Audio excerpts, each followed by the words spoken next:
Hello, my dear beloved fans and viewers all over the world. It is Yishai Fleischer, also known as Ali Khamenei. On this Purim, I am coming to you from the hereafter, from another place, from far away. I'm coming to you because it's Purim, and I was gone, away I went. And now I have returned to you to listen together with you to my arch enemy, Donald Trump. And before I do, I want to hear from everybody here. I want to hear from everybody to tell me blessings unto Israel, blessing unto the Zionist entity. Send me your blessings. Send me your blessings. Where are you? From Shalom from USA, Big Devil. Where are Virgin Wife? It's only Virginians here. I met George Washington in the hallway. Please, friends, please welcome me, and please thank the Lord for Purim holiday. For Purim is live, and I am live. I am not alive, but I am live. I have here Palestine. Very good tissue. Very good tissue. I learn about it. It is blessing for me to be with you.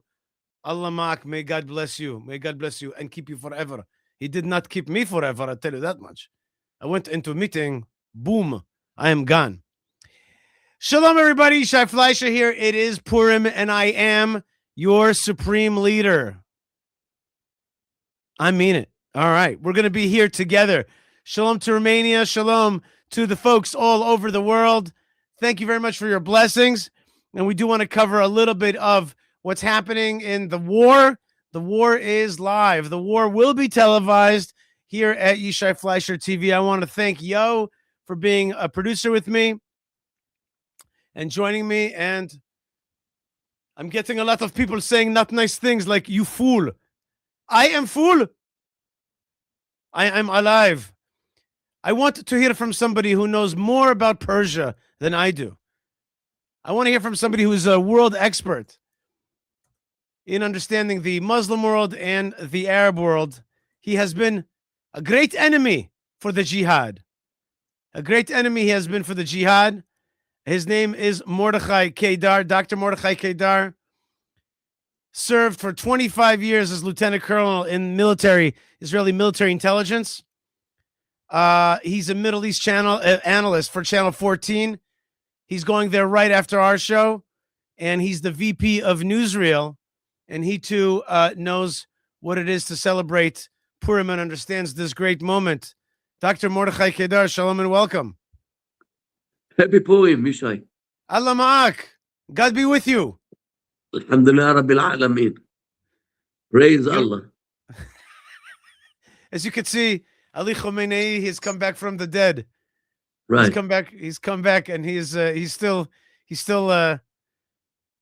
angry about what happened yesterday when he went down. So at the very beginning of this war. So I want to ask you first thing about Ali Khamenei. How is it that the supreme leader was taken from this earth so quickly at the beginning of this war, and what does this mean for the rest of the conflict? Well, first of all, it's a big blow to the theory that the mullahs in Iran are directed by Allah. This is what they keep saying to the people. What? If he is directed by Allah, how come the Jews succeeded to get rid of him in such a way, shameful way? So this is one thing. Another thing is, there is a rumor that the bomb which killed Khamenei was actually thrown on him by a pilot who is a lady, because we have some 30 ladies who are pilots in the Air Force.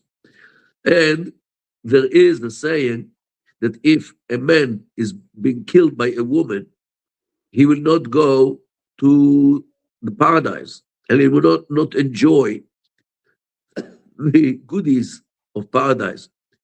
So here you are. The blow to the Iranian regime is actually resembled by the fact that they hit Saudi Arabia, a big refinery. They burnt it all up. They hit Qatar, their friend. They hit the Emirates, United Arab Emirates. They hit Dubai, Burj Khalifa, actually.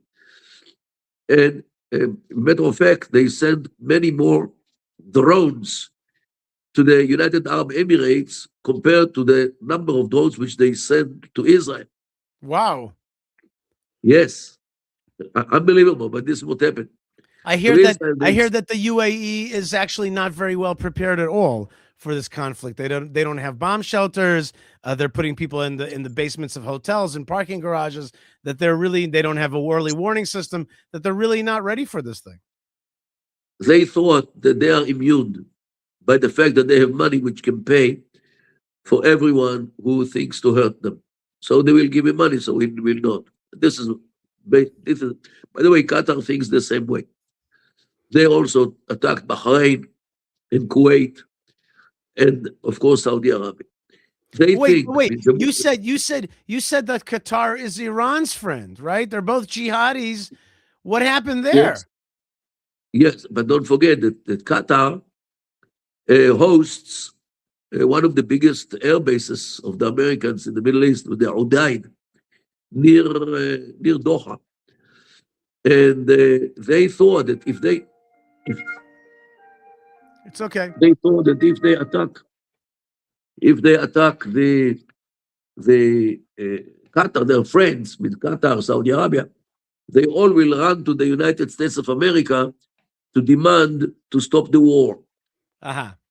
This is their logic, why they hit their friends, as if those friends can do something in order to stop the war. The mullahs are trying everything. What mullahs are left? Dr. Mordechai Kedar, what mullahs are left? Who's directing this thing? Who's in the command and control? There is a triumvirate of three people who are trying to get their act together after the mullah, means the Ayatollah Khamenei, disappeared, means was assassinated by Israel. And now they don't have a real leadership. So they try to create some kind of a legitimate leadership for the IRGC and for the other forces in order to make sure that they do not defect and they do not succumb to the American demands, and to make sure that they continue to fight, because they know that as long as the regime will be united, nothing can topple him. Once they start to shoot each other, or to pull the wagon to different directions, this is the beginning of the beginning of their end. And so far, I'm not sure that we saw different directions. There is an attempt to unify their behavior, although they never faced such a situation. They really don't know what to do. But so far, they're more or less united. Of course, you can hear different announcements from different people, but this is natural when they cannot coordinate with each other, when they cannot even meet because they are afraid to meet, because if they meet, Israel might, or the Americans, might target them. So they try not to meet. Of course, they don't use communications in order not to be intercepted. So they find it very hard to run the country in this situation. I hope, and apparently the Americans hope, that if we continue to maintain pressure on the regime, more people will run away in order to save themselves, in order to save their lives, in order to save their savings, means money, gold, which they are smuggling out. And 3 people are known who are today in Moscow from the regime. They have like hundreds of millions of dollars, either in cash or in gold. And definitely this is stolen from the people. And today, the United States started an activity to make sure that this money will return to the people, to the Iranian people. After all, it was stolen from the Iranian people. Okay, so let's ask now about how this war is going. Right now, Israel has control of the skies. Although yesterday we couldn't get too cocky because a horrible a strike against a house here in Beit Shemesh killed at least 9, maybe even more. There are hypersonic missiles which are hard to stop. You're saying that there's also attacks on the UAE, on Bahrain, on Qatar, on Saudi Arabia. You're reporting that there was a serious damage done to an oil refinery in Saudi Arabia. But what is the ma'azan? What is the that's the Hebrew word for what's the balance Balance. right now? Right. Where's this all going? I mean, I don't want to sound like the other channels, but like, what's the end game? Where are we going all the way towards regime change? And are the people on the ground, after being murderized and killed just 2 weeks ago in the streets of Tehran, are they going to come out and protest, or are they going to wait this out? There was 2 different signals Well, also. There was the don't, Netanyahu signal. Netanyahu said, go to the streets. And then Trump said, be careful. It's dangerous in the streets. I thought that was mixed messaging there. no. Trump also said to the people, stay at home, stay safe.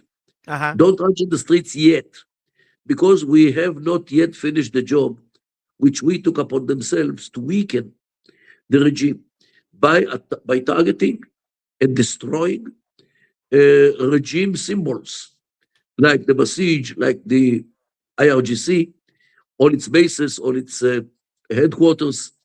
And until this job is finished, don't risk your life. Don't run in front of their rifles, because they will kill you. And it's pity if you are getting killed at this point. Wait at home in a safe place and be ready to the advice to start streaming to the streets.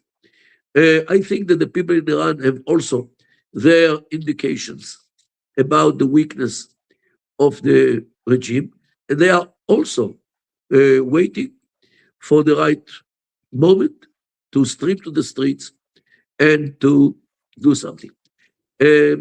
What I heard also is that Israel is attacking the borders between Iran and Iraq, because on those borders there were some bases which belong to the IRGC. If this is correct, and Israel destroyed or destroys these bases, it means that Israel wants to open the gate for the Kurdish forces from the Kurdish autonomous part of Iraq, for them to invade Iran in order to fight, really, because they are coming in with armored vehicles and tanks or whatever they have there.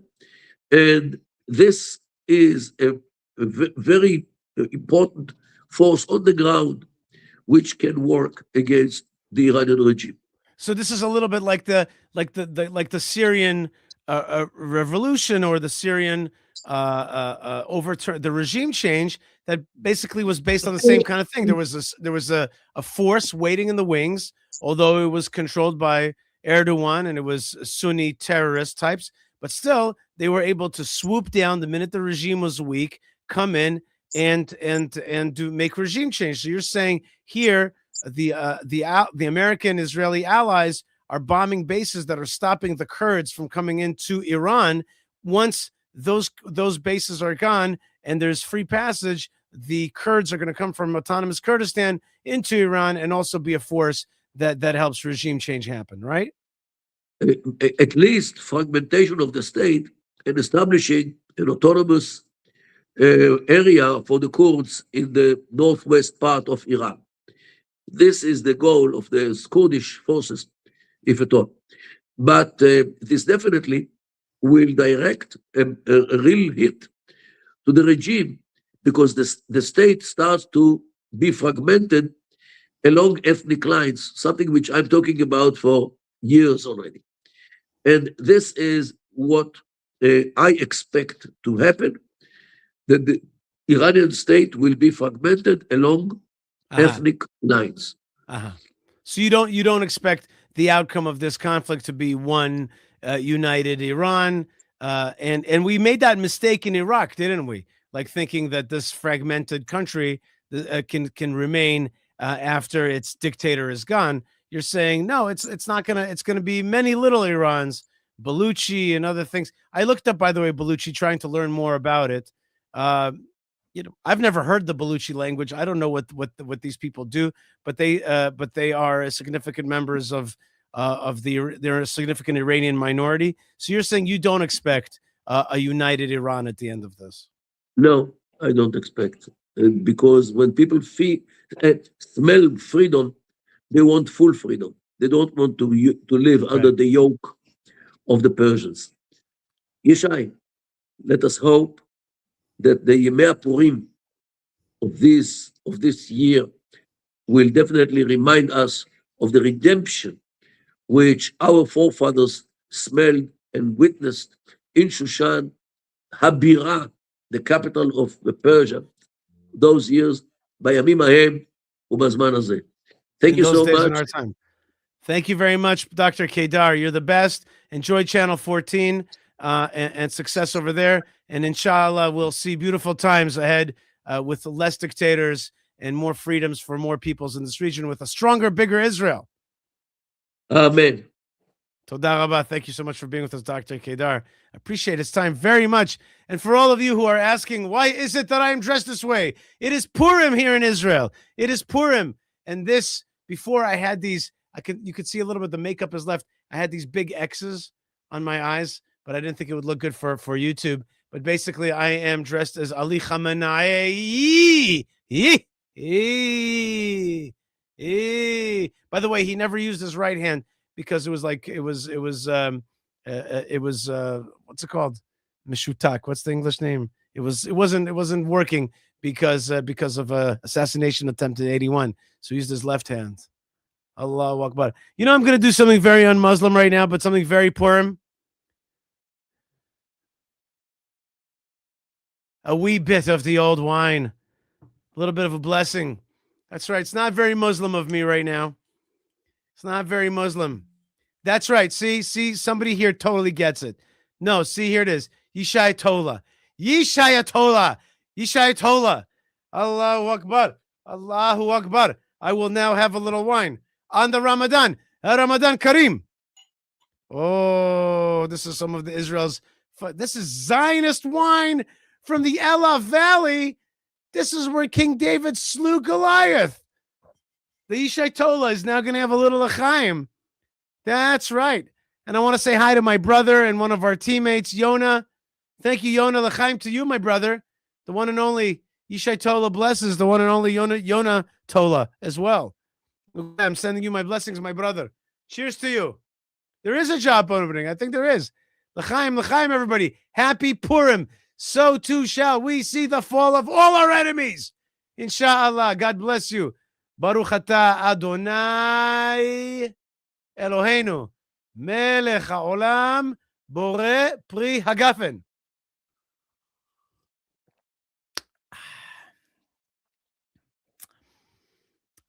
That is good. That is good. And thank you very much, Paige Greer, for your support and your super chat. Now, my dear friends, we shall see together. We shall watch together. By the way, this is original from Hebron. You see this from Hebron? You see this Palestine stuff? You see this?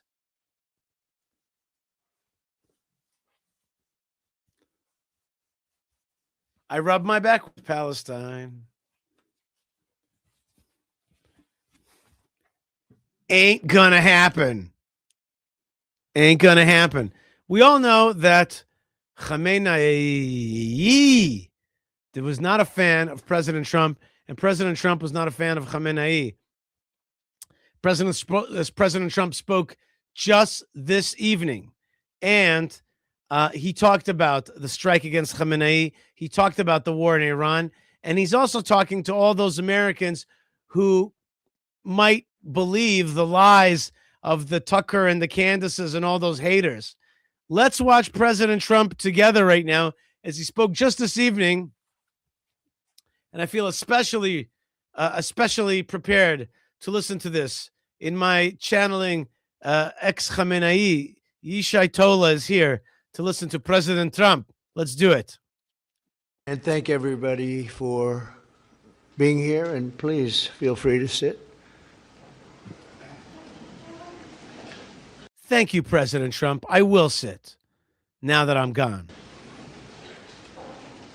So before we begin this important ceremony, and there's no ceremony that can be much more important than this, let me provide a brief update on Operation Epic Fury.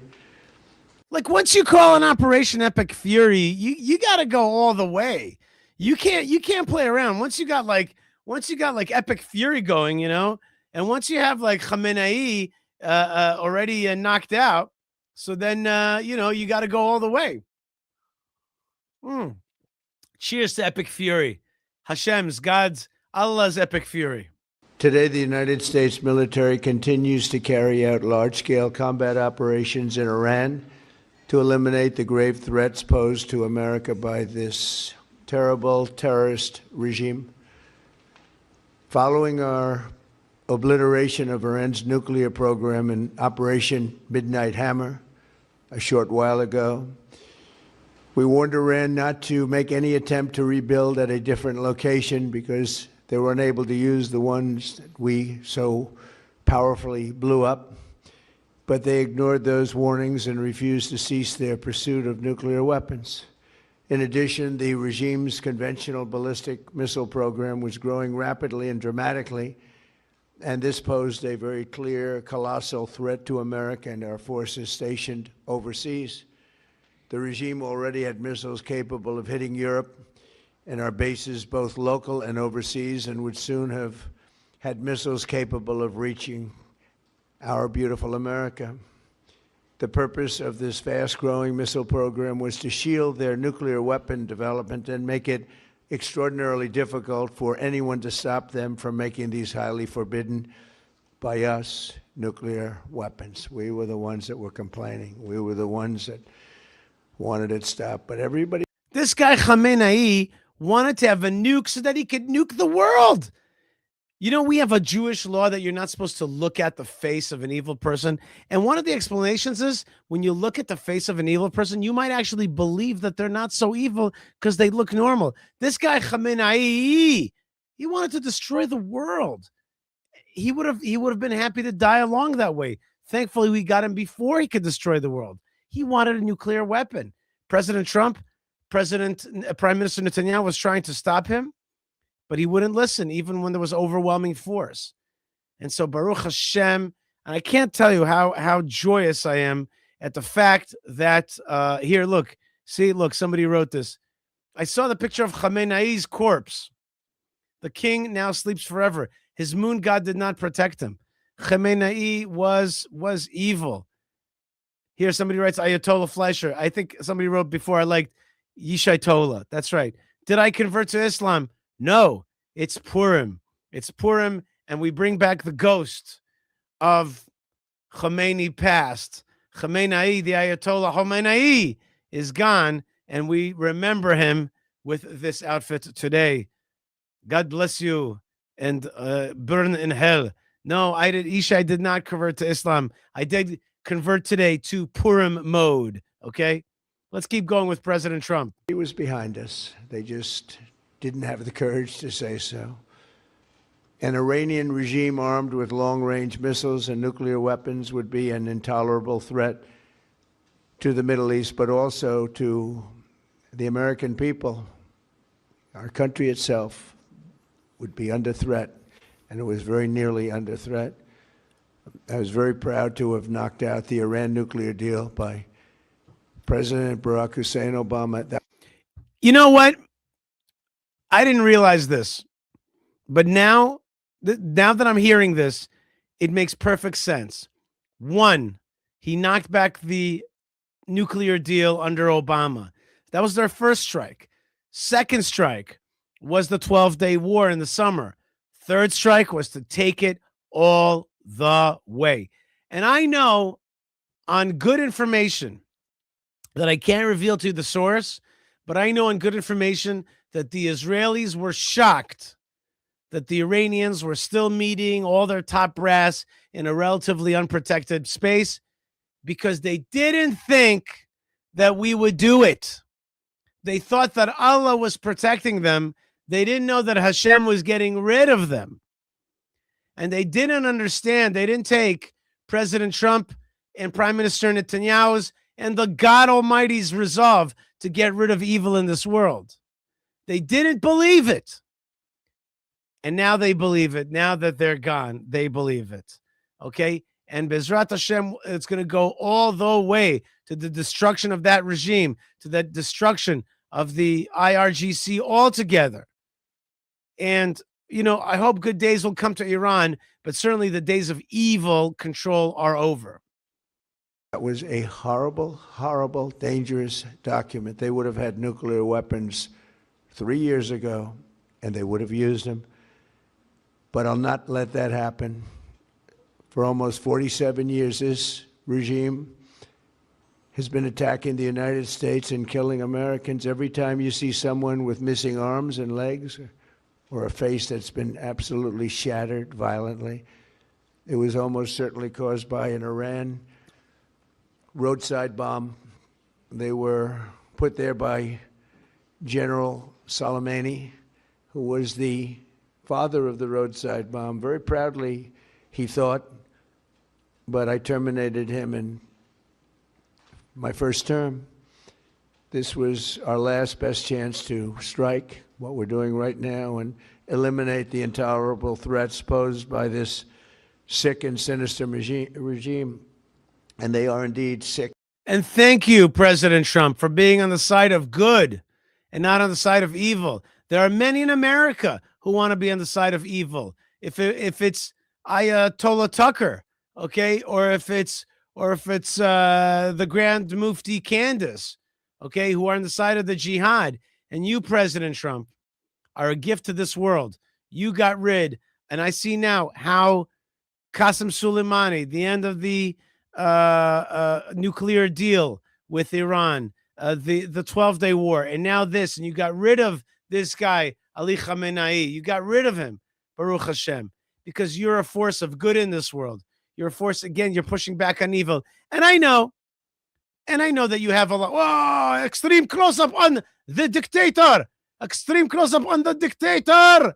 Oh, Allah, what are you going to do? Extreme close-up on the dictator. Okay. We're back.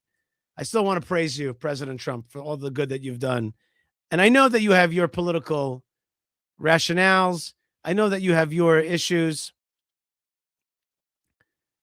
And I know there's so many evil people. Look, there's people writing to me right now.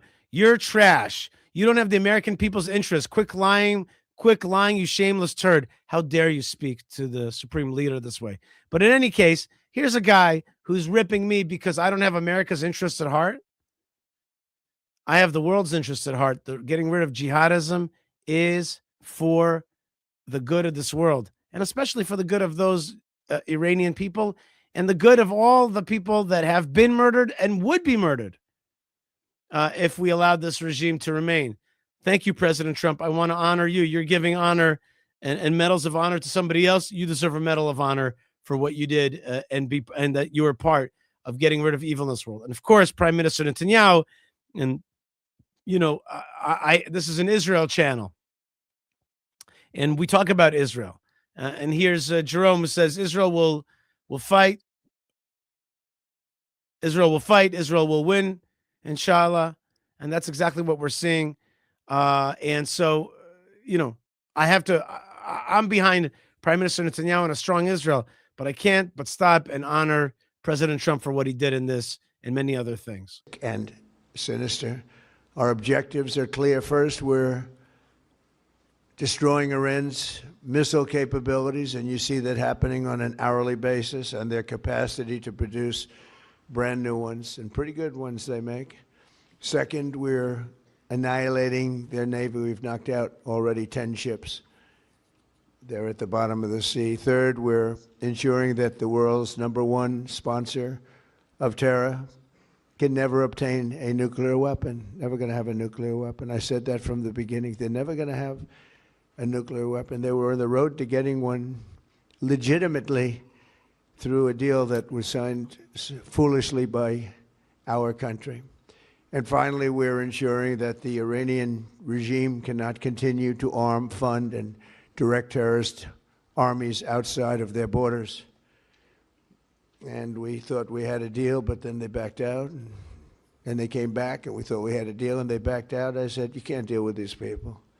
You got to do it the right way.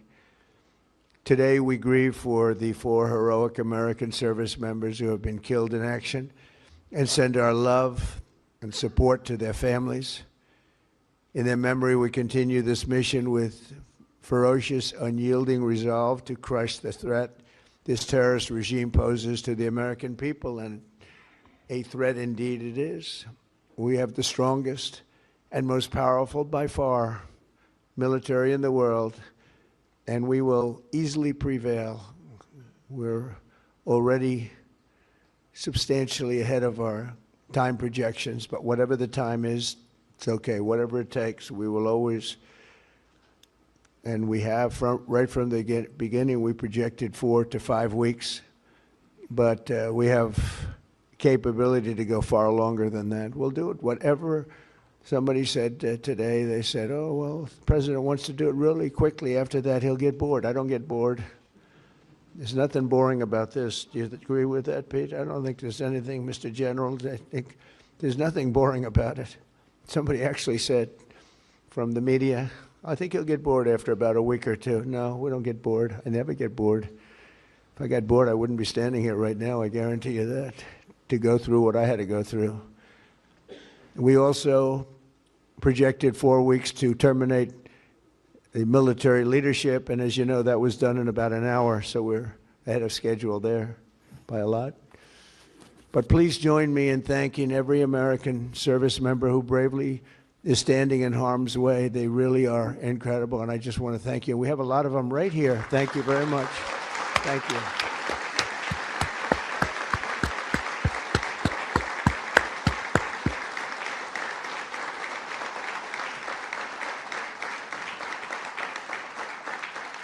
Thank you, everybody. We have a lot of great service members here with us, too, in this beautiful building. Isn't it beautiful?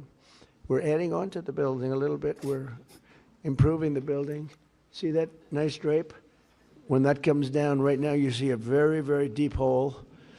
But in about a year and a half from now, you're going to see a very, very beautiful building.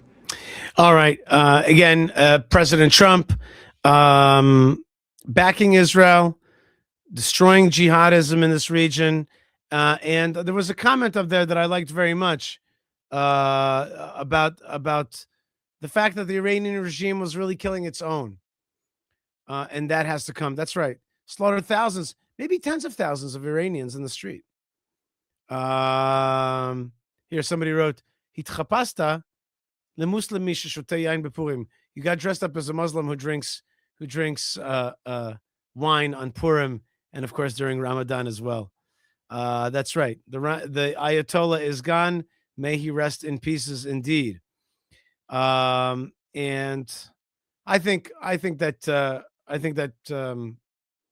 we're in a very just war. And I want to pray to the God of Israel that he gives us victory, but also through humility, and that we don't start to believe in only our own strength, but rather that we understand that Hashem is giving us strength, and that strength is allowing us to survive. And if it wasn't for his protection, we would be very quickly in great danger and harm's way. This is not so easy to wear. Gosh, that Ayatollah, he knew what he was doing. When it came to this anyway. I see, like this, okay. Thank you, President Trump, again, for your war against evil. That's just that simple. That's right. God bless the courage of Trump to submit his country to the power of prayer and miracles. Amen. See, this is what I like to hear. Yishai is definitely the most handsome Ayatollah, also known as Fleischer Ayatollah or Yishai Tola, and the other guys are ugly monsters. There you go. And here's another comment which I agree with. Trump deserves the Nobel Peace Prize for moving the world's largest terror organization. And I must tell you, and somebody's asking, is that a bathrobe? Yes, it is my bathrobe. It's also the robe that I wear when I have to run to the shelter. Okay. A lot of good questions around here. L'chaim, everybody. Happy Purim. Come on. Come on. Come on. Get your glasses out. I want to see you. I want to hear L'chaim. I want to hear L'chaim. I want to hear L'chaim. I want to hear L'chaim and Happy Purim. That's right. That is some good wine. Thank you, sir. Try some of this Elah wine. Very good. Okay, inshallah. Everybody will be free to wear whatever they want. Okay. Salute. Happy Purim. There you go. There you go. Salute. Cheers. Sláinte. L'chaim. Nazdarovie. Zbogam. What else? Prost. Skol. Fastivester. You're in the fast. We're already done with the Fastivester. It went by fast. And now we're doing Happy Purim. We're doing Happy Purim. Oh, yeah. Come on. That's right. See, Yishai Tola.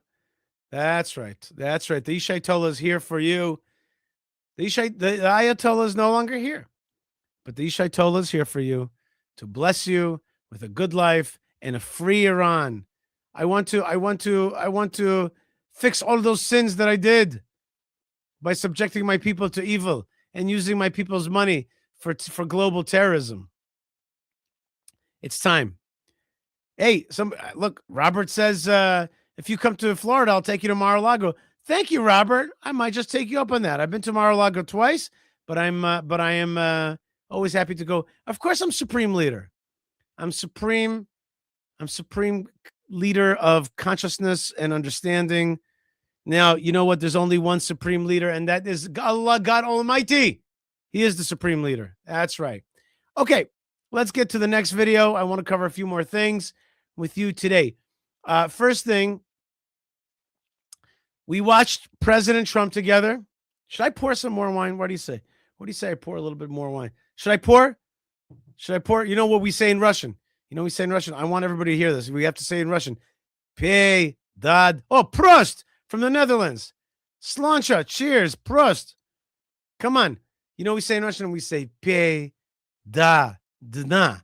Pay, da, dna, which means drink to the bottom. Drink to the bottom. Pay, da, dna. Pay, da, dna. Pay, da, dna. Cheers, l'chaim. Happy Purim. Amen. Hashem always. I love it. I love it.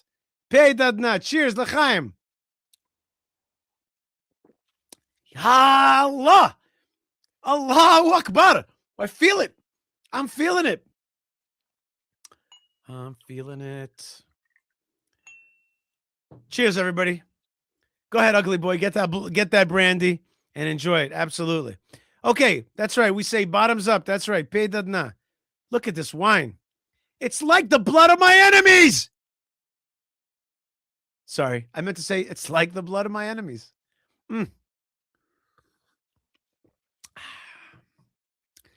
Okay, we did a great job watching President Trump together. We did a great job hearing from.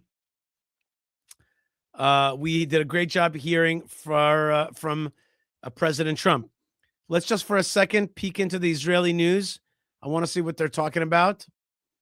They're talking about the Lion's Roar operation, day 3. The Pikud HaOref, which means the civilian command, says, don't forget, you have to pay attention to the rules that we set out because they save lives, the safety rules. So please be careful out there, folks. That's what the folks out there in the Pikud HaOref, which is the civilian command, civilian theater protecting command.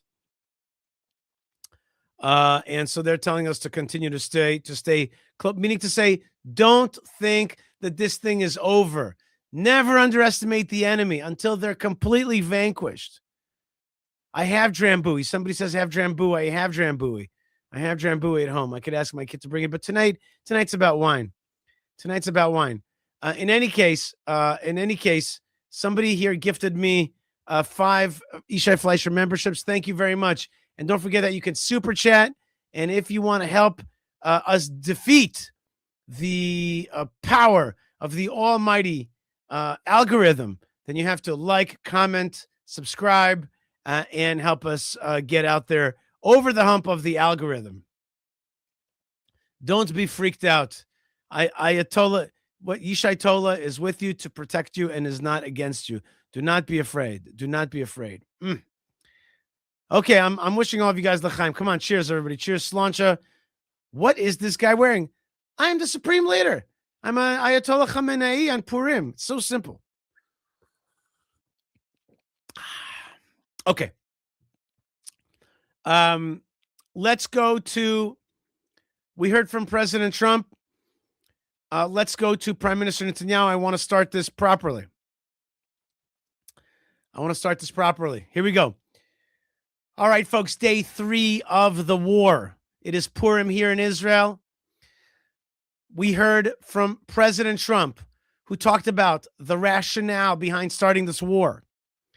And the reason that he laid out, is that this regime for the last 47 years, the Iranian regime, called for the destruction of the United States and of the free world and acted upon it by sending global terror. And now they wanted to get a nuclear bomb, and they weren't stopping, even though there was many efforts to try to talk them down. They wouldn't do it. So we heard from President Trump. Now let's hear from Prime Minister Netanyahu on this 3rd day of war. I want to hear how he understands how it's going, how the destruction, assassination, the liquidation of Khamenei on the Shabbat, where we read about the commandment to destroy Amalek. I want to understand how Prime Minister Netanyahu understands the situation. Let's watch them together. Years that they threaten not only Israel and not only America. They chant death to Israel, death to America. That's their ultimate target.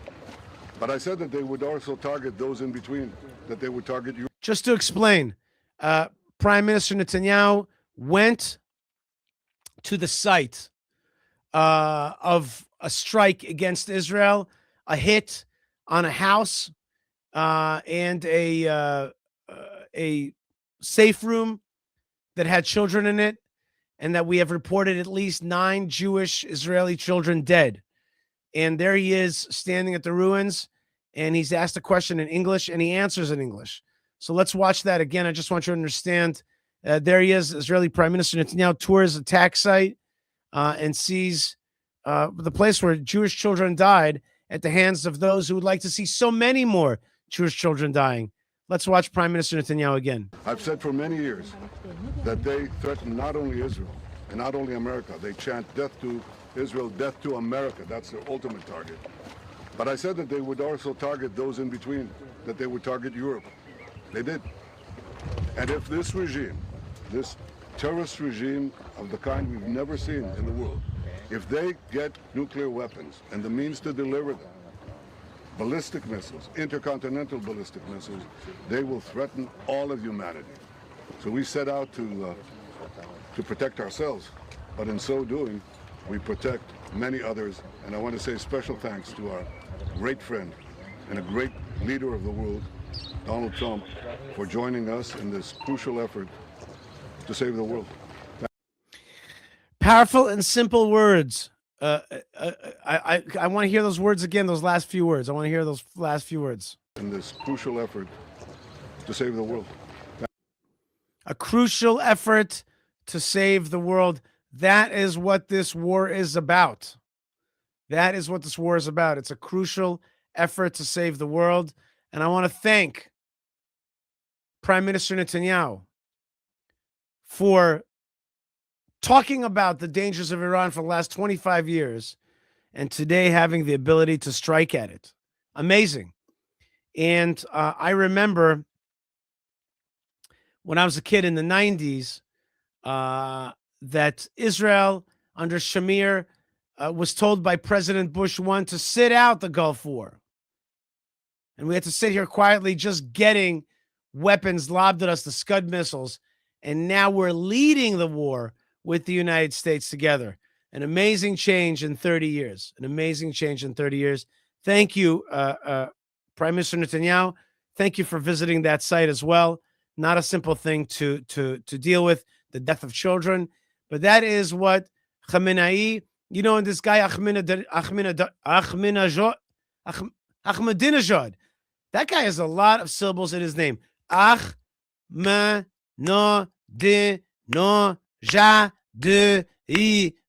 That's a lot of syllables there. Ahmadinejad. Well, he's gone too. He's gone. And so, by the way, is Khamenei's wife and his son, and it's just like the Purim story. We're getting rid of the evil neo-Nazi elements that have taken over Iran, and we are fixing them, and a new day is coming soon, inshallah, with the help of God. Fine. So we saw now President Trump. We saw Prime Minister Netanyahu.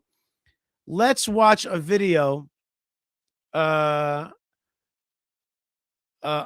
Jonathan El-Khoury, who explains now the simple question: did was Israel's attack and the U.S. attack on the United States unprovoked?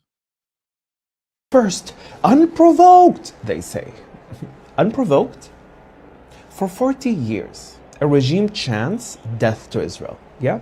For 40 years, it funds armed proxies who attack Israel constantly. For 40 years of rockets, 40 years of threats, 40 years of bloodshed, openly working towards nuclear weapons, by the way, openly vowing to wipe a country off the map using these weapons, and you call that unprovoked? Sure. Thank you, Jonathan El-Khoury. So simply put, we have been provoked very much. And you know, I want to, by the way, call up something. I want to call up something here. 1 second. I want to show you something. Bombing. I'm going to call this up. Okay, I want to call this up. 1 second. Hold on 1 second.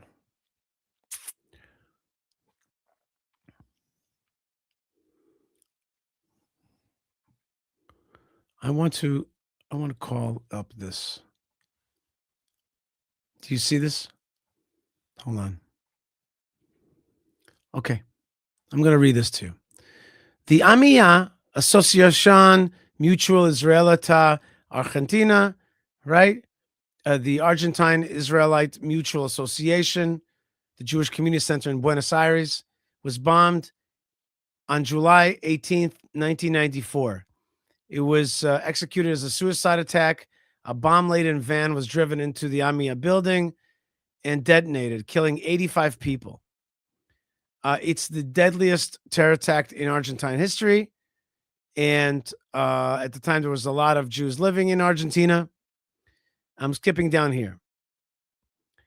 In 2024, an Argentine court ruled that Iran directed the attack, that it was carried out by Hezbollah. The ruling also characterized Iran as a terrorist state. So in 1994, they killed 85 Jews in Buenos Aires. Okay. That was already 30 years ago. And I myself was almost killed by Hezbollah in a roadside bomb in Lebanon when we were patrolling there. So, you know, I know very well what these people are capable of doing. Don't think that they are not. They are very capable.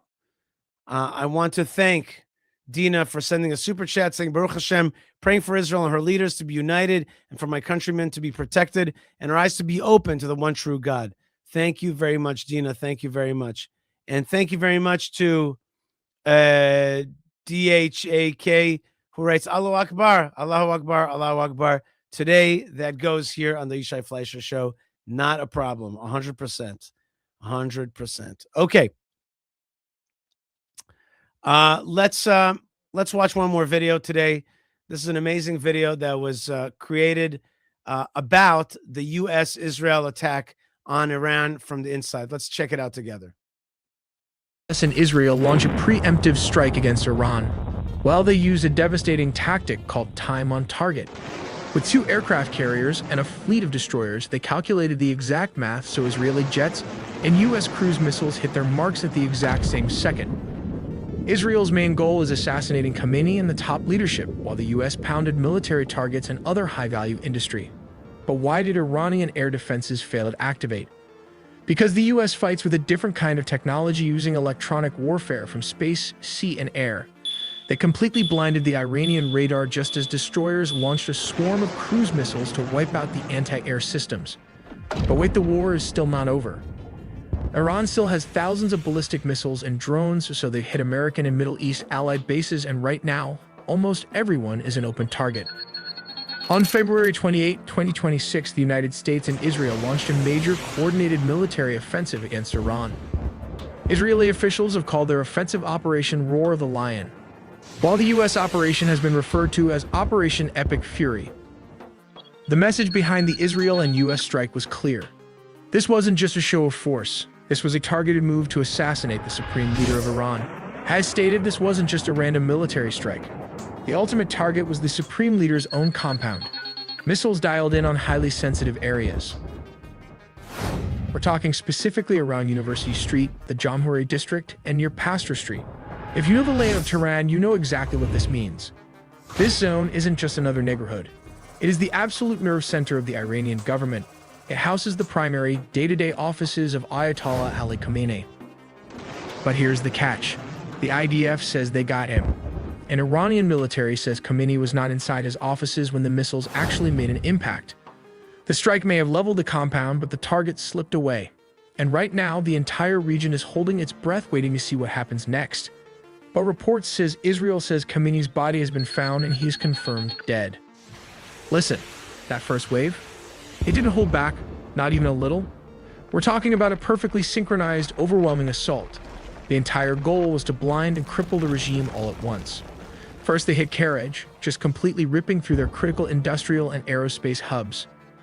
Then, Tehran, the capital, rocked. Any illusion of safety they had was just completely shattered. They didn't stop there. They struck Qom, sending absolute shockwaves right through the ideological heart of the country. And if you follow this stuff, you know exactly how heavily fortified that area is. Over in the west, missiles literally rained down on Kermanshah. They neutralized those launch sites before the operators could even think about powering up their radars. And then there's Isfahan, the absolute crown jewel of their nuclear and drone programs. Heavily defended, didn't matter, it just lit up the night sky.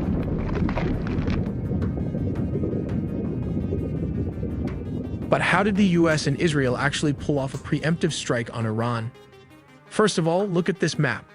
To make this happen, they didn't just rely on local land bases. They brought 2 massive floating cities right to Iran's doorstep. Down in the Arabian Sea, you've got the USS Abraham Lincoln Carrier Strike Group bearing down on the south and east. And over in the eastern Mediterranean, the biggest, newest ship, USS Gerald R. Ford. While Israeli jets flew all the way across the Middle East to reach Iranian airspace, timing was absolutely critical. The moment those IDF jets reached their marks, the missiles were released. And that brings us to the most terrifying, complicated part of this entire operation, the synchronization. Military planners rely on a tactic called time on target. Look at this map. You have missiles firing from submarines, cruise missiles launching from escort ships, and massive payload drops from stealth bombers. They are all deploying from completely different locations at entirely different times. But here is the genius of it. The US military machine was mathematically choreographed so everything impacted Karaj, Tehran, Qom, Kermanshah, and Isfahan at the exact same second the Israeli jets dropped their guided bombs. It was designed to be a total systemic shock and explodes at the same time. A move to collapse the regime instantly. When those munitions finally hit, it was pure shock and awe. But why did the Iranian air defenses fail to activate? Well, to put it simply, the US military operates in a completely different league. Using a highly advanced mix of electronic warfare and cyber operations, coordinated from space to the ground, the coalition was able to inject false data directly into Iranian radar screens. Top-tier Iranian air defense systems like That's cool. What they're saying is that not only did they jam it, but they actually stuck in false information into the operator's screens. That's wild. like their homegrown Baver and their Russian-supplied batteries were absolutely overwhelmed by this electronic assault. But to actually hunt them down, the US set a brilliant trap. They launched hundreds of ABM-160 MALDs, miniature air-launched decoys. To a panicked Iranian radar operator staring at a chaotic screen, these tiny drones look exactly like a massive squadron of F-15s or F-16s screaming toward the capital. With the door kicked wide open, fifth-generation stealth fighters, including both US and Israeli F-35s with possible F-22 Raptors, sliced through the airspace completely undetected. Ultimately, the Iranian air defense network wasn't just suppressed, it was completely dismantled, at least for the time period. Because the Iranian do have a huge firepower. Tehran has fired back. In Operation Truthful Promise 4, a massive wave of missiles and drones just targeted US bases in Israel. Here's the fallout. The UAE's Al Dhafar air base was hit, leaving one dead from shrapnel. In Bahrain, the US Navy's 5th Fleet HQ was directly targeted. Qatar's air defenses successfully wiped out incoming missiles, while Kuwait locked down its entire airspace under heavy fire. Meanwhile, nationwide sirens are blasting across Israel, with massive mid-air interceptions lighting up the skies over Tel Aviv and Jerusalem. If you don't want your phone and emails to get compromised like that, you should get this military-grade VPN. Think of Surfshark VPN as your frontline. You can use this to enter the phone's content. Be aware and train your entire city if you buy a 30 days. They have to navigate or aircraft, but it's a complicated process. They have to navigate or entirely bypass the airspace of neighboring countries like Syria and Iraq. To avoid hostile air defenses, defense analysts estimate the actual flight distance to reach central Iran is between 930 and 1,240 miles each way. Although these routes may seem straightforward, they involve complex planning, including calculations for air refueling and coordinating attack aircraft to pass through Jordan, Syria, and Iraq. Israel and US strategy was to attack Iran in 3 waves. The first wave targeted surface air-to-air sites, radar installations, and Iran's air defense headquarters in Tehran, Elam, and Khuzestan. The second wave focused on destroying ballistic missiles, and finally, the third wave targeted military manufacturing industries. Kicking down the door. The attack begins not with manned aircraft, but with robotic precision from the sea. The goal is simple: blind the enemy's eyes, their radars, and silence their voice, their command and control. In the Persian Gulf and the Northern Arabian Sea, Arleigh Burke-class destroyers, ships like the USS Thomas Hudner, receive the launch order. The vertical launch system cells hiss open, and moments later, dozens of Tomahawk land attack missiles erupt from the decks. These missiles fly at subsonic speeds, humming the terrain in what we call nap-of-the-earth flight to stay below the radar horizon. They are programmed to loiter and strike simultaneously. Their warheads slam into S-300 and S-400 radar sites and command bunkers. They degrade the integrated air defense system, effectively carving out safe corridors for the pilots who are minutes behind them. 30 minutes past each hour, while the Tomahawks are still impacting, the silver bullets of the US Air Force are already deep inside hostile airspace. These are the B-2 Spirit stealth bombers. With the air defense network fractured by Tomahawk cruise missiles, usually fired from destroyers hundreds of miles away, the path is now clear. Now comes the strategic sites like nuclear bunkers, which can be bombed by B-2 Spirit, the tip of the spear. Launching from bases in Jordan and the UAE, squadrons of F-15E Strike Eagles roar into the theater. These are the bomb trucks of the operation. Each F-15 is heavily laden with GDAMs and small-diameter bombs. Interestingly, it can carry up to 19 GDAMs or 28 small-diameter weapons. While the B-2s hit the deep bunkers, the F-15s hunt the mobile targets. Their ADSA radars scan the ground for ballistic missile launchers hiding in valleys. Working in pairs, they drop precision bombs on missile convoys, hangars, and secondary command nodes. Once they are Winchester, out of ammo, or low on fuel, they don't go home yet. They connect to this tanker common launch tube that fits into almost any aircraft's existing fuel hatch. They retreat to those tanker tracks established in Phase 1, taking on thousands of pounds of jet fuel in midair before turning back for a second sortie. 2 hours past each hour. To sustain the pressure, the US Navy's floating air bases enter the fight. Cruising in the Arabian Sea, a carrier strike group turns into the wind. Steam and electromagnetic catapults begin launching aircraft every 30 seconds. F-A-18 Super Hornets, launch-carrying anti-radiation missiles. Their job is DAD, destruction of enemy air defenses. They are hunting down any surviving radar operators foolish enough to turn their systems on. Meanwhile, F-35C Lightning push forward to gather intelligence and strike high-threat targets that the older jets cannot reach. Orbiting far behind them are the E-2D Hawkeyes, the quarterbacks in the sky, managing the massive traffic of hundreds of U.S. jets. By sunrise, the first wave is over. The eyes of the enemy air defense have been blinded by Tomahawks. The heart of the nuclear program has been crushed by B-2s, and the limbs of the missile forces have been severed by F-15 and carrier aircraft. We make original videos from scratch, so please do subscribe and hit the notification bell for more. Okay, well, great job, the folks at AI Tele. That is just an amazing video. I got to tell you, I got to respect. What a video that gives you a sense of what the complexities of the war operation. Just awesome. Okay, just incredible, incredible organization, incredible military. I got to have some more wine here. That was just awesome. Incredible organization and incredible strike capabilities. Cheers to the Israeli army. Cheers to the American army, and kol hakavod. Wow. Baruch Hashem. See, yes. I can't really show it here, but my son sent me from his unit that they were all gathering after guard duty and everything they're doing to say the Megillah, and it was just so inspiring. I sent it to you, but I think we're not allowed to show it here, but I just wanted to say l'chaim to all the soldiers who are serving in very difficult conditions, and to the American soldiers, we love you, and we're praying for all of you. Thank you very much. That's my producer, Yo. Absolutely. And our soldiers are in the field, and they are right now saying the Scroll of Esther. The Scroll of Esther talks about the story of Esther marrying King Ahasuerus, and then uncovering the plot of Haman to destroy the Jews and averting it, and then fighting back the Amalekites, and at the end, actually destroying the Amalekites who set out to destroy Israel. That's amazing.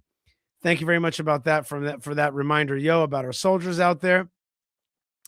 Let's now see one last video. No, maybe there's a few more, but one more I wanted to show you. You know what? Let's see. Yeah. Okay. Check this out. Yeah. Check out how check out Israeli strikes against a neighborhood called Janat Abad in Tehran. Check this out.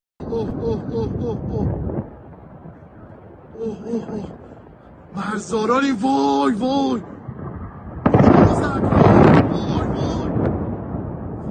وای سمت غرب زد سمت جنت آباد زد فکر کنم وای وای وای مرزارانیم سمت جنت آباد زد وای وای وای وای وای وای Voy.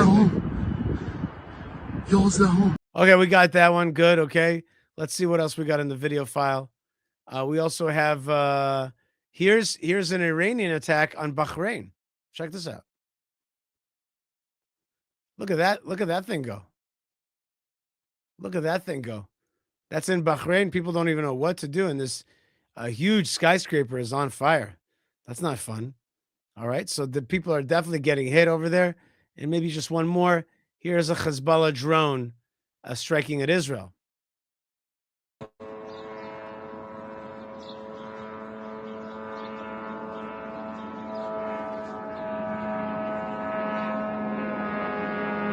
Boom. Holy cow. Wow, that was a lot of noise out there. So that's a Hezbollah drone over Israel. And so, we are definitely also getting the brunt of stuff. And we also dealt with... This is a strike in Lebanon, I think, in Tyre.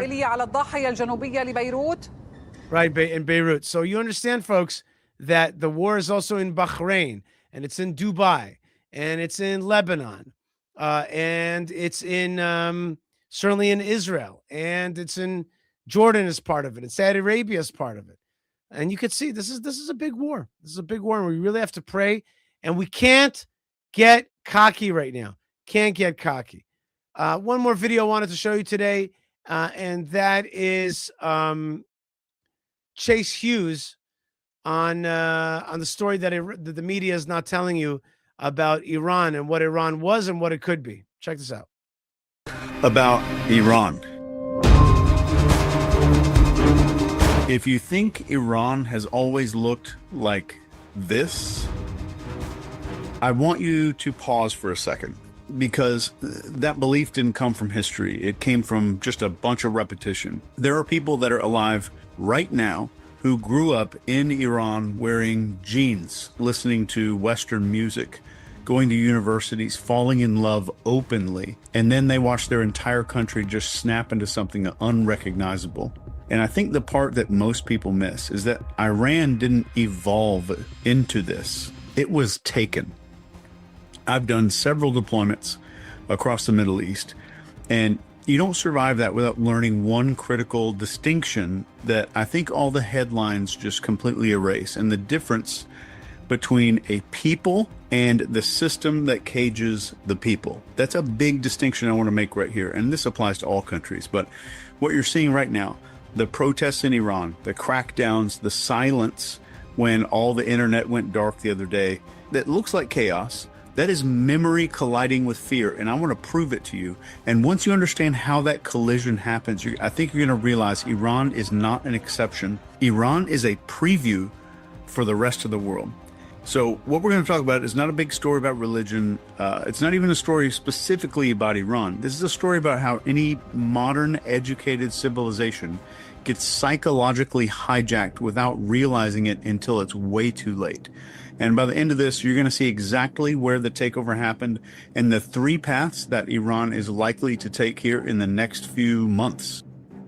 In the 1960s and 70s, Iran was secular. They were educated, and they were culturally just alive. Tehran looked more like a European capital than a caricature of the Middle East. Women in Iran were doctors and lawyers and professors, and universities there were world class.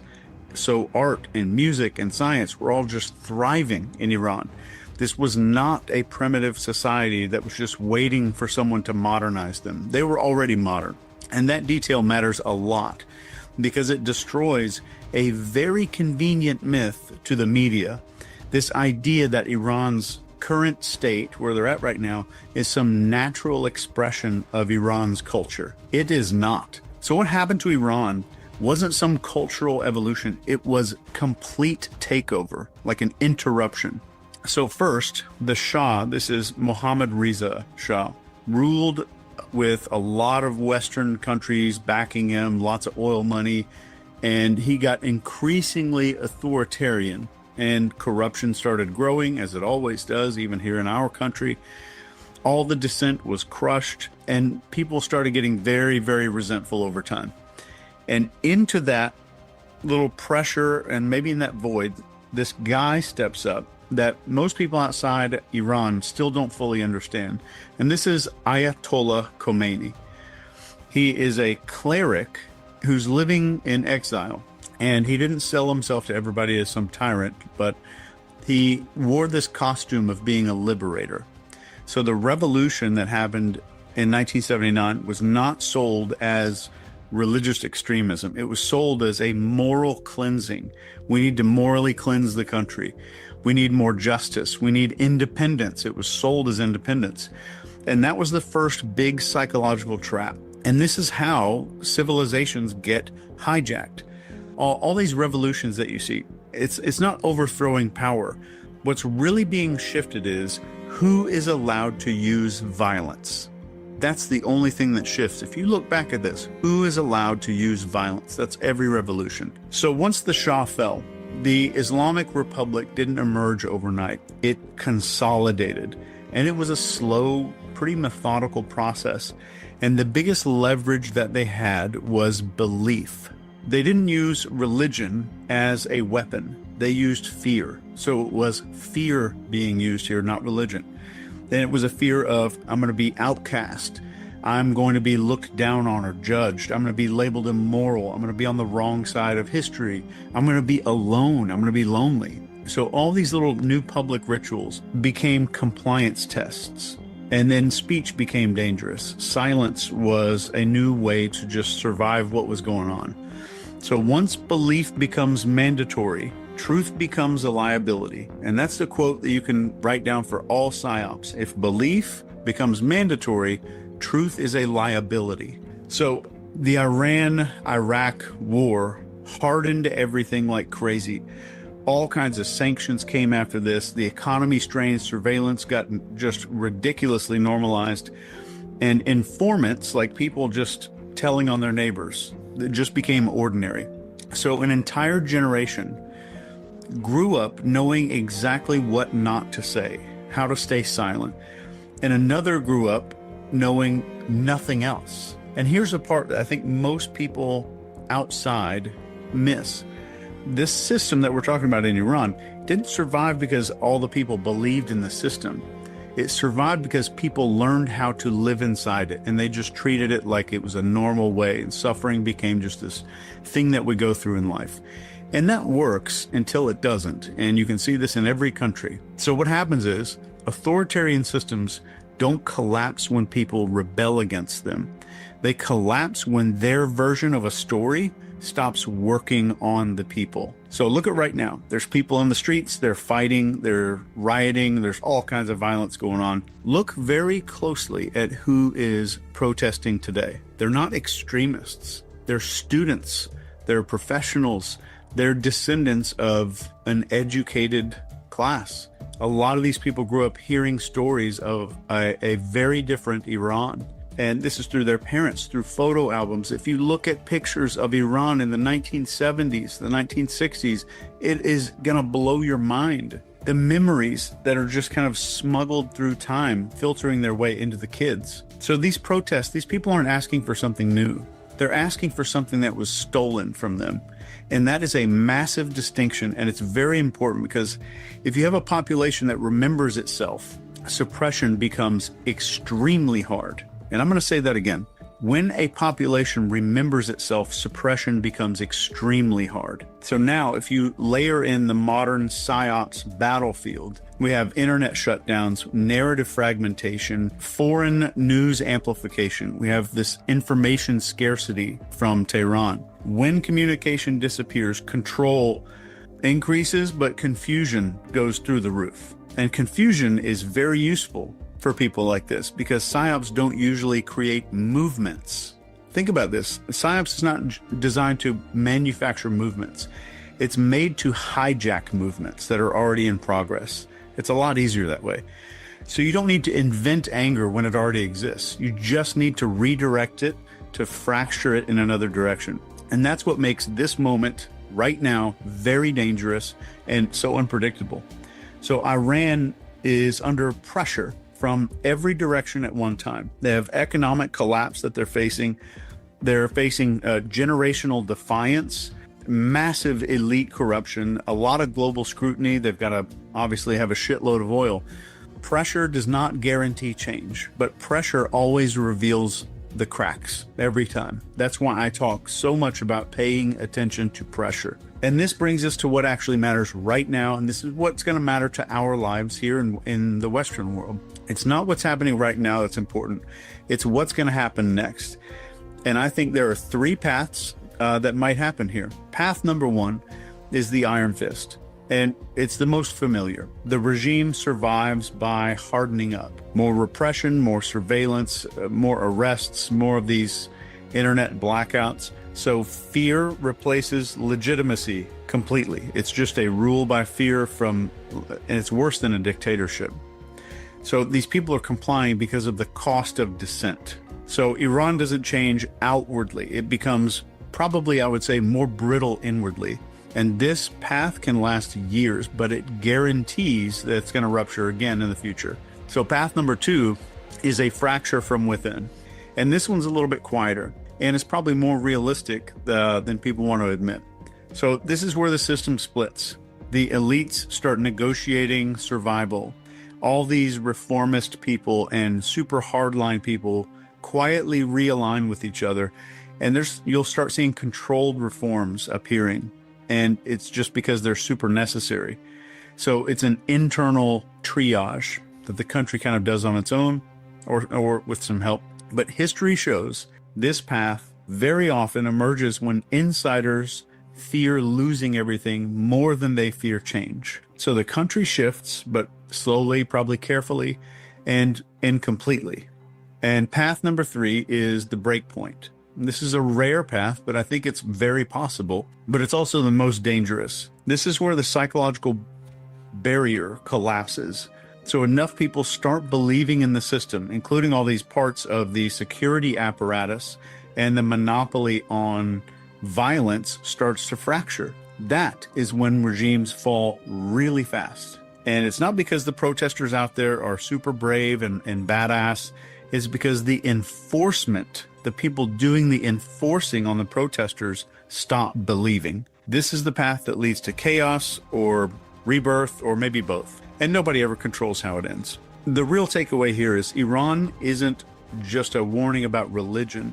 It's a warning about what happens when fear completely replaces consent of people and narrative completely eclipses and replaces legitimacy. This is about Iran losing its ability to say no quietly over time. The heaviness that I feel just talking about this, it's not just about Iran. What we're talking about here when it comes to PSYOPs, this is about what any society becomes when stories matter more than people. It's when a population forgets who they are. Somebody else is going to absolutely decide who they are. And once you see that mechanism, you're going to start seeing it everywhere, and you'll watch it play out here in the next few weeks with Iran. Hope it all goes well. See ya. Okay, Chris Hughes, thank you very much for your take. I want to add to that, especially since I'm dressed like Khamenei, and today is Purim here in Israel. Look, where's the Iranian country going to go? It could fracture into many sub-countries, fracture on ethnic lines. That's very possible. So that's one. 2, there might be bloodsheds and distrust for a long time. That's 2. And it could be that a new strongman emerges and tries to take over. That's 3. And look at the former Soviet Union. It basically fractured on ethnic lines and old country lines. It never stood up as it never continued as the Soviet Union. But former Soviet Union dude named Putin controls it, gets rid of the intelligentsia, and allows corruption to reign supreme. And basically, Russia is gutted. You have a situation in China. You have a very old, you have an ancient society, and that ancient society is ruled through this mind control mechanism of the CCCP. And yet it has a certain internal logic because it still is ancient China, but it has this thing upon it, which utilizes some of their philosophies to hold it down, and yet maybe has gone too far, and maybe one day there'll be a liberalizing force, but that country is ethnically, united, and therefore it's going to stay, even if it gets one day freed from the CCP, it'll still be China. Will Iran stay Iran? I'm not sure that it will. But one thing is for sure is that in this region, there are battles of empires. There is the Ottoman Empire, which wants to rise up again through Erdogan. There's an Iranian Empire, which is now, we're watching the Iranian Empire fall. We're watching other empires that used to rule here, let's say England, completely become jihadist and they have a jihad takeover, so much so that the UAE won't send students to study there lest they become too jihadist and radicalized. All that is true. But there is one more big factor, and this is the elephant in the room, and that is Israel. Israel has the opportunity to become a new regional power. And for a long time, I have argued that Israel does not want to step into this role. And I think that we're watching it step into the role right now. I think we are watching Israel step into the role of the liberation nation, of a regional hegemon, a regional power, a regional security provider. And yes, the Zionist entity, yes, the Zionist entity is succeeding. And it is so much bigger today than it was just a few days ago. It is such a bigger power here. And I believe that there are tons of people in the region and outside of it that don't want to see Israel get big. Certainly in Europe, certainly in the Middle East, and even in the United States, there are many forces that want to keep Israel small, what I call the Israel shrinkers. And yet today, the Israel shrinkers are shrinking themselves, and Israel's becoming bigger. That's what we're watching. The war continues, and we shall not take it for granted. We will not take our enemies for granted. And we got to pray to the God of Israel to protect the Jewish people, to protect Israel, to protect pro-Israel people. For example, the United States Army at this moment that is fighting alongside with us, this great empire, is fighting a different would-be empire, the Iranian empire, that has sought to destroy it for almost 50 years, but is now being destroyed itself. We pray for the liberation of the Persian people. Remember that the Megillat Esther, the scroll of Esther, also talks about how Persia changed to become more pro-Israel. And soon after was Cyrus born, and he gave a green light to the rebuilding of the second temple. We are looking for a green light from our own leaders, from foreign leaders, and mostly from the God of Israel to build that third temple in Jerusalem. Tonight is Purim. Tonight we celebrate the flipping on its head of the evil decree, and those that sought evil against Israel, like Ali Khamenei, were the ones that were in the end taken out. And I'm so proud to, so grateful to be in this moment. Folks, we are in a great and amazing moment. We have to thank God. We have to buckle in. Okay. We have to definitely buckle in because it's not simple to live in a time like this, but we have to really pray to God to see even more and to thank God for seeing this. The moment of the destruction of Ali Khamenei was a great moment in history, a great moment in history indeed. All right, friends. I see a lot of folks are loving my outfit. It is Purim, Purim 5786, 2026. And we take on the clothing of our enemies because we have overcome them. And we are the only ones that remember them. And so we are remembering them. We are remembering our enemies today and their defeat. Bezrat Hashem, we shall see the elimination of Amalek in our time this Shabbat. We read about it, and we also saw it coming to fruition in real life. Thank you very much for joining me. And don't forget that if you believe in the stuff that I'm saying, it's because you believe in fighting for Israel and seeing Israel be built. Please join me at fightforisrael.org, fightforisrael.org. We have a new website coming out soon. We're very excited about that. For now, fightforisrael.org to support our big projects of strengthening the land of Israel, strengthening the light of Israel, and strengthening the love of Israel. And you are part of it wherever you are. Fightforisrael.org. We help the Israeli farmer. We send Torah to the world, and we make this land flourish. Buymeacoffee.com/Yishai for support of the show and support of my team. Thank you so much. Today, we believe in Liberation Nation. Today, we believe in go big and go home. Today, we believe in make God great again. God bless you, everybody, and happy Purim. And let me tell you a secret. If you love Purim, if you love to see the Jewish people have the strength to turn on their enemies, you're a true lover of God. And if you inside hate Purim and hate to see the Jews on top strong, then there's some place in you that hates God as well. And you hate Israel. If you love Israel, you love Purim, and you say, yes, Israel, I want to see you strong. Thanks again to my team. Don't be panicked, Boratek. Today is Purim and nothing to be afraid of. We are strong. We are together. And we believe also in make God great again. And we believe in let my people grow. God bless you, folks, wherever you are. Stay tuned. Stay connected. Probably will be drinking tomorrow even though I'm just a little bit drinking now. So I don't know if there's going to be a live show tomorrow, unless there's some great thing. Hopefully no bad things. But let us say L'chaim together. Oh, don't forget to like, subscribe, comment, and do it now. So Yishai Fleischer TV. Ding, ding, ding, ding, ding, ding, ding, ding, ding. Easy.